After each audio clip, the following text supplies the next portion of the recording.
Martin Lloyd Jones என்கிற ஒரு பெரிய பிரசங்கியார். இங்கிலாந்து தேசத்தில் 40, 50, 60ஆம் ஆண்டுகள் 1946, 47லேருந்து ஆரம்பித்து அப்படியே 60 எண்டு வரைக்கும் பிரசங்கம் பண்ணிக்கிட்டு இருந்தார்.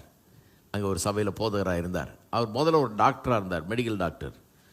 29 வயசுலேயே எம்டியெல்லாம் முடிச்சுட்டு ஒரு பெரிய டாக்டர்கிட்ட அசிஸ்டண்ட்டாக இருந்தார். அந்த டாக்டர் வந்து ராணிக்கே டாக்டர், அந்த ஒரு மகாராணிக்கே டாக்டரு. அவரிடத்துல அசிஸ்டண்ட்டாக வேலை பார்த்தார். நோய்கள் என்ன நோயின்னு கண்டுபிடிக்கிறதுல ரொம்ப வல்லுனர் அவர். அந்த காலத்தில் எல்லாமே டெஸ்ட்டில் ஒன்றும் கண்டுபிடிச்சிட முடியாது. எல்லாம் வந்து அறிகுறிகளை வச்சு இது இல்லை அது இல்லைன்னு எல்லா நோயும் எலிமினேட் பண்ணி கரெக்டாக எந்த நோயின்னு குறிப்பாக கண்டுபிடிக்கணும். அதில் ரொம்ப பெரிய திறமை வாய்ந்தவர் இவர். அதுக்கு பேர் போனவர். 29 வயசுலேயே ஹார்லி ஸ்ட்ரீட்னு இங்கே லண்டனில், அங்கே தான் பணக்காரர்கள்லாம் போய் டாக்டரை பார்க்குற இடம். வரிசையாக டாக்டருங்க ஆஃபீஸ் தான் இருக்குமா. அந்த இடத்துல 29 வயசுலேயே ப்ரைவேட் ப்ராக்டிஸ் வச்சு நல்லா சம்பாரிச்சிட்டு இருந்தார். அப்போ அவர் கிறிஸ்தவ டாக்டரு. ஜனங்களுக்கு உண்மையாக உதவணும்னு ஒரு எண்ணத்தோடு வர்றவங்கள பேஷண்ட்டை நல்லா விசாரித்து அவங்க நோய்கள் அட்டன் பண்ணுவாராம். அட்டன் பண்ணும்போது கடைசியில் ஒரு முடிவுக்கு வந்துட்டார்.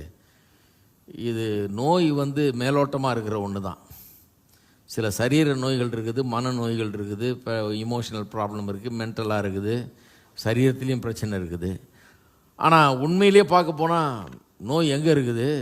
ஆவிக்குரிய விதத்தில் ரொம்ப ஆழமான விதத்தில் இருக்குது அப்படின்னு சொல்லி அவங்களுக்கு அதை டீல் பண்ணுறதுக்கு கொஞ்சம் ஹெல்ப் பண்ணுவாராம். ஏன்னா அதை சரி பண்ணாமல் சும்மா மாத்திரையை கொடுத்து ஒன்றும் ஆக போகிறதில்ல. கொஞ்சம் நாளைக்கு அமைதலாக இருக்குமே அந்த நோய் ஒழிய அந்த பிரச்சனை தீர போகிறதில்ல. அது என்றைக்குமே அப்படியே இருக்கும், இன்னும் வளர்ந்துக்கிட்டே இருக்கும் அடியில் அப்படின்னு சொல்லி அவர்களுக்கு ஆவிக்குரிய விதத்தில் கொஞ்சம் கவுன்சிலிங் பண்ணுவாராம். அவர் பண்ணி அப்படியே ஒருத்தர்கிட்டையும் வர்றவங்ககிட்டலாம் அந்த பாவத்தை பற்றி சொல்லி அதுலேருந்து எப்படி விடுபடுறதுன்னு பேசி இப்படி ஆண்டவரை பற்றி பேசி இப்படி பண்ண அவருக்கே கொஞ்ச நாள் பொறுத்து என்ன ஆகிடுச்சு, அந்த வாலிப வயதுலேயே இதை விட்டுட்டு பேசாமல் ஊழியத்துக்கு போயிடலாம் போல இருக்குது. இதை பண்ணி என்ன பிரயோஜனம்? வெறும் மாத்திரையை கொடுத்து ஒன்றும் பிரயோஜனம் இல்லை.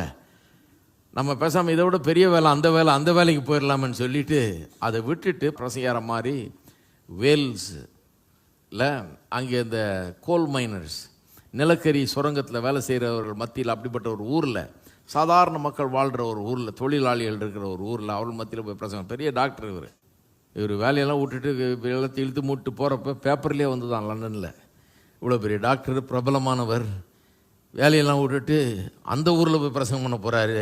தொழிலாளர்கள் மத்தியில், சாதாரண ஆளுகள் மத்தியில். இவர் பெரிய அறிவாளி. இவர் பிரசங்கம் அங்கே எடுபடுமா? இவர் என்னத்தை அங்கே போய் சாதாரண தொழிலாளிக்கு என்ன சொல்ல போகிறாருன்னாங்க. அங்கே போய் ஊரையே உழுக்கிற அளவுக்கு பிரமாதமாக ஊழியம் செஞ்சார். ஏராளமான பேர் ரட்சிக்கப்பட்டு வர ஆரம்பித்தாங்க. அப்புறம் லண்டன் நகரத்துக்கு வந்து அங்கே ஒரு சபையில் ரொம்ப நாளாக பாஸ்டராக இருந்தார். அவர் சொல்கிறாரு, பாவம் தான் எல்லா